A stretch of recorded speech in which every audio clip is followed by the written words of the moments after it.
ვიხილავთ ამოცანას, რომელიც უკავშირდება ბუღალტრული ინფორმაციის დამუშავების სისტემებთან არსებულ საკითხებს. ამოცანის პირობაში მოცემული დავალების მიხედვით უნდა მიუთითოთ, კერძოდ კი უნდა შემოვხაზოთ სადებეტოა თუ საკრედიტო საბოლოო ნაშთების მხარე ქვემოთ ჩამოთვლილი ანგარიშებისათვის. დროებითი ანგარიშებისათვის უნდა დავადგინოთ საბოლოო ბრუნვის მხარე. ეს ამოცანა დაგვეხმარება, რა თქმა უნდა, ანგარიშთა გეგმის უკეთ გაცნობაში და მასთან მუშაობის უნარების გამომუშავებაში. მას ასე შევდგეთ დავალების შესრულებას. თეორიული კურსიდან ჩვენთვის უკვე ცნობილია, რომ ანგარიშების სპეციალური მოხაზულობის ცხრილებს წარმოადგენენ და ანგარიშთა გეგმაში თითოეულ მათგანს დასახელების გარდა მიკუთვნებული აქვს 4-ნიშნა რიცხვითი ინდექსი, სადაც პირველი ციფრი აღნიშნავს განაყოფის ნომერს, მეორე ციფრი ჯგუფის ნომერს, ხოლო მესამე და მეოთხე ციფრები ანგარიშის ნომრებს. სწორედ ამ ციფრების გაანალიზებითა და ანგარიშთა გეგმის დახმარებით უნდა მოვახდინოთ ამოცანის დავალების შესრულება. ამოცანის პირობაში მოცემულ ჩამონათვალში პირველი არის 1210 ანგარიში. ამ ანგარიშის 4-ნიშნა ინდექსის პირველი ციფრი ერთიანი მიგვანიშნებს, რომ ეს ანგარიში აქტივების განაყოფიდანაა.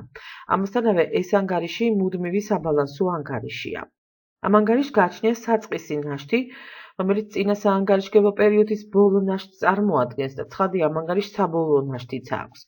აქტიური საბალანსო ანგარიშებისათვის საბოლოო ნაშთი განისაზღვრება დებეტის საწყის ნაშთზე, დებეტის ბრუნვის დამატებითა და კრედიტის ბრუნვის გამოკლებით.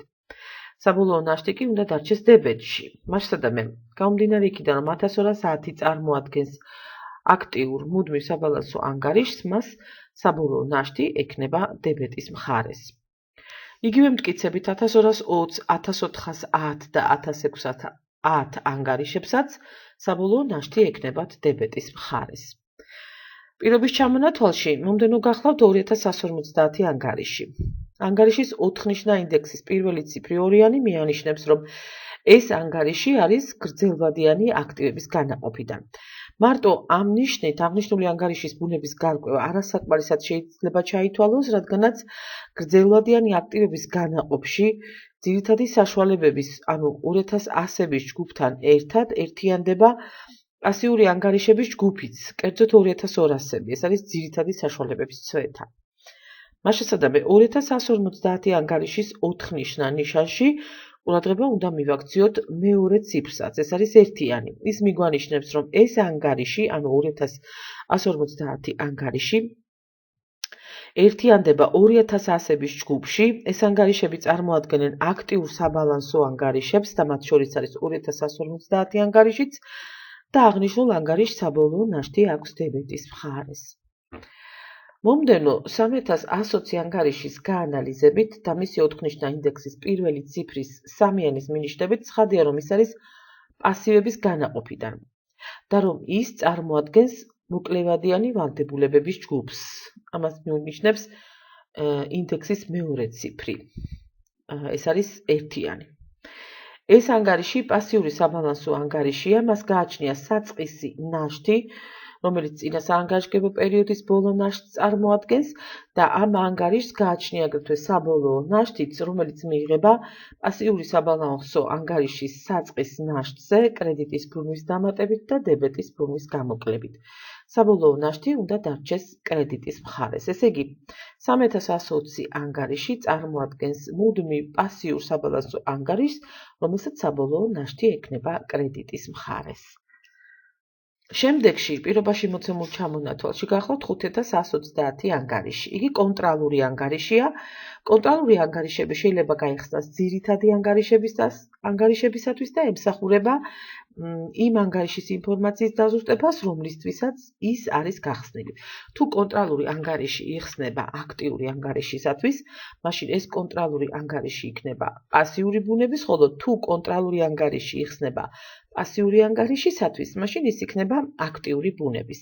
სწორედ ამაშია გამოხატული კონტრალური ანგარიშების კონტრალური ბუნება. 5120 ანგარიშის 4-ნიშნა ინდექსის პირველი ციფრი ხუთიანი და მეორე ციფრი ერთიანი ცხადყოფს, რომ ეს ანგარიში გახსნილია 5100-ების ჯგუფისათვის. ეს ჯგუფი პასიური ანგარიშების ჯგუფია. გამომდინარე აქედან, 5130 ანგარიში აქტიური ბუნების მატარებელი იქნება, ამიტომ მას საბოლოო ნაშთი ექნება დებეტის მხარეს. 4190 ანგარიშის ინდექსის პირველი ციფრი 4-იანი მიანიშნებს, რომ ის გრძელვადიანი ვალდებულების განაყოფშია. ამ განაყოფის ყველა ანგარიში პასიური საბალანსო ანგარიშია საბოლოო ნაშთით კრედიტის მხარეს და გამომდინარე აქედან 4190 ანგარიშსაც საბოლოო ნაშთი ექნება კრედიტის მხარეს. 6120 ანგარიში. ეს გახლავთ კონტრალური ანგარიში. ის გახსნილია საოპერაციო შემოსავლების პასიური ანგარიშების ჯგუფში. ეს ჯგუფი არის დროებითი ანგარიშების ჯგუფი და ცხადია 6120 ანგარიშიც დროებითი ანგარიში იქნება. როგორც ვიცით, დროებითი ანგარიშების სისტემატიურად ასახავენ საწარმოში სამეურნეო ოპერაციების განხორციელებისას მუდმივ ანგარიშებზე მომხდარ ცვლილებებს. მათ არ გააჩნიათ საწყისი და საბოლოო ნაშთები, მათ მხოლოდ ბრუნვები აქვთ. ანუ დროებითი ანგარიშები ინფორმაციებს აგროვებენ მხოლოდ პერიოდის განმავლობაში.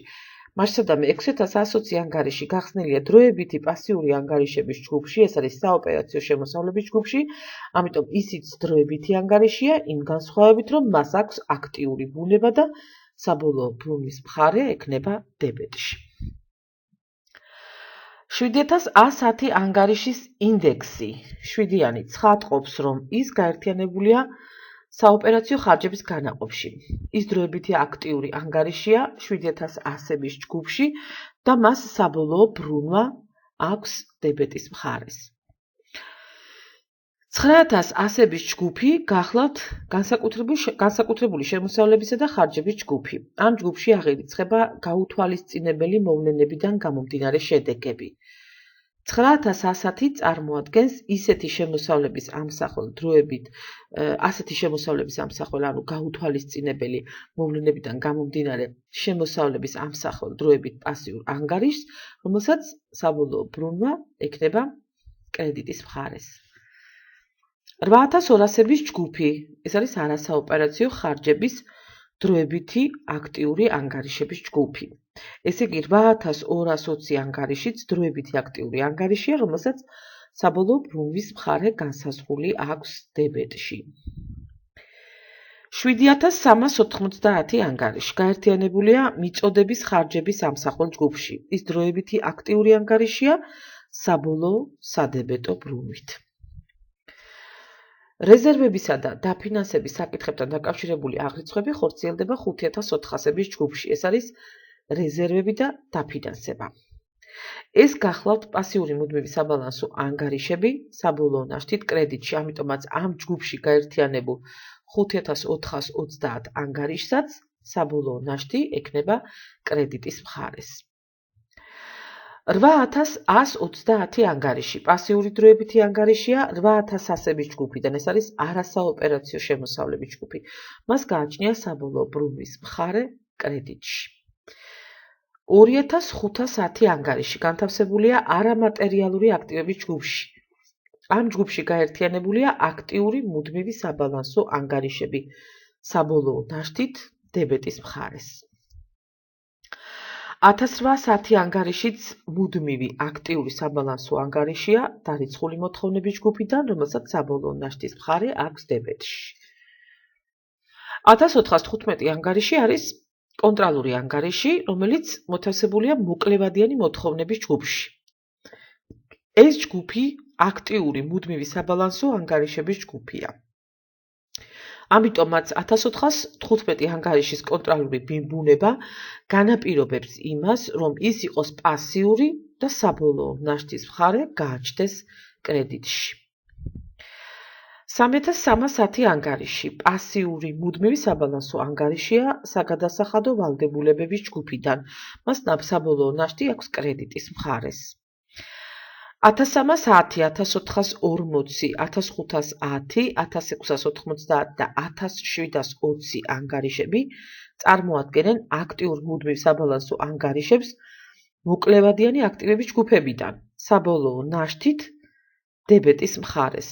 ასევე მუდმივი აქტიური საბალანსო ანგარიშია 2140 ანგარიში გრძელვადიანი აქტივების განაყოფში ძირითადი საშუალებების ჯგუფიდან, ამ ანგარიშად საბოლოო ნაშთი აქვს დებეტის მხარეს. 2200-ების ჯგუფი კონტრალური ანგარიშების ჯგუფია.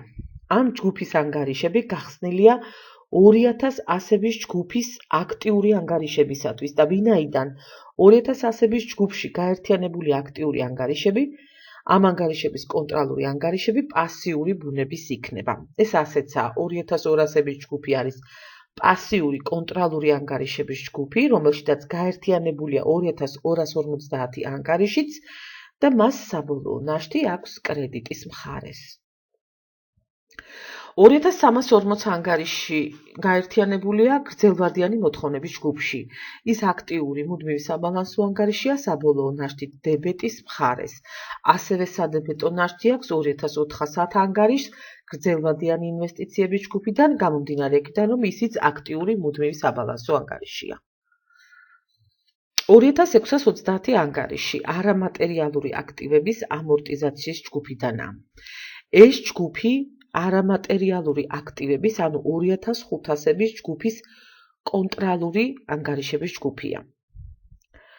რადგანაც 2500-ების, ანუ იგივე არამატერიალური აქტივების ჯგუფი აქტიური ანგარიშების ჯგუფია, ამიტომაც 2600-ების ჯგუფის ანგარიშები პასიური ბუნების იქნება, მათი კონტრალურობიდან გამომდინარე.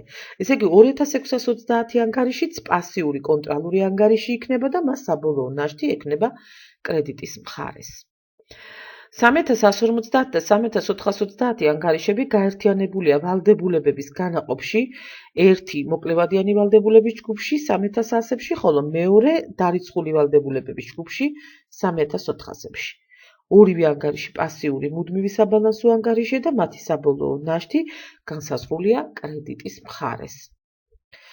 ჩამონათვალში ბოლო არის 6100 ანგარიში. ის გაერთიანებულია საოპერაციო შემოსავლების განაყოფში, ასევე საოპერაციო შემოსავლების სახელწოდებით არსებულ ჯგუფში.